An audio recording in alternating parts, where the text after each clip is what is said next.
What's the worst thing a teacher ever said to you? My 9th grade math teacher insisted that since I was Asian, I was automatically good at math and just being lazy when I struggled. When I failed my first test, she pulled me aside and said, "Stop pretending you don't understand. Your people are naturally gifted at this." I tried explaining I had dyscalculia, basically math dyslexia, but she rolled her eyes. That's just an excuse. I've taught for 20 years and never seen an Asian student who couldn't do calculus. She started calling on me for every difficult problem, announcing to the class, "Let's see if Kevin can live up to his heritage today." I'd stand there sweating while numbers jumbled in my head, and she'd shake her head like I was personally disappointing my entire ancestry. Then she escalated things. She moved my seat to the front row and began timing my homework with a literal stopwatch. "Asian students should finish this in half the time," she'd announced to everyone. When I turned in assignments late, she'd mark them down automatically. "Your culture values punctuality. This is clearly behavioral." She started sending emails to my other teachers asking why I was underperforming academically when I should be naturally gifted in analytical subjects. My English teacher forwarded me one of these emails, completely baffled. She'd written, "Please confirm if Kevin shows signs of academic laziness in your class. His math performance suggests cultural assimilation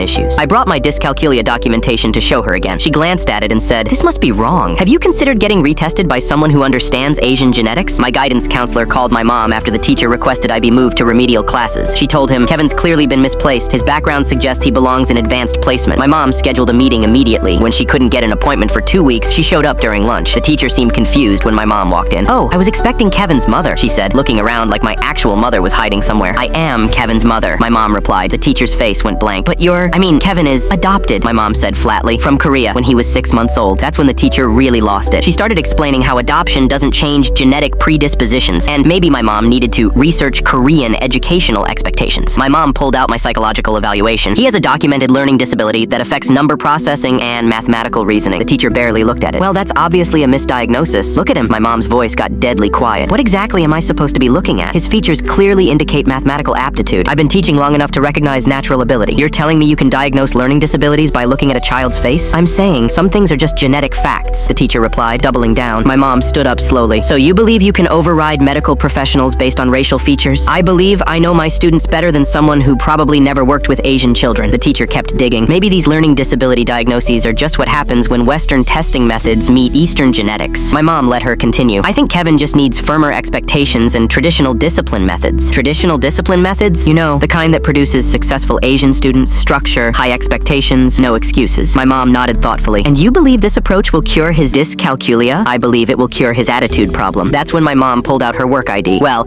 as the special education coordinator for this district, I can tell you that's not how learning disabilities work." The teacher started backtracking fast. "I didn't realize you were in education, and you've been violating federal disability law while practicing racial discrimination," my mom said, pulling out her phone, "both of which I'm required to report. Next week, I had a new math teacher. The old one got reassigned to detention duty."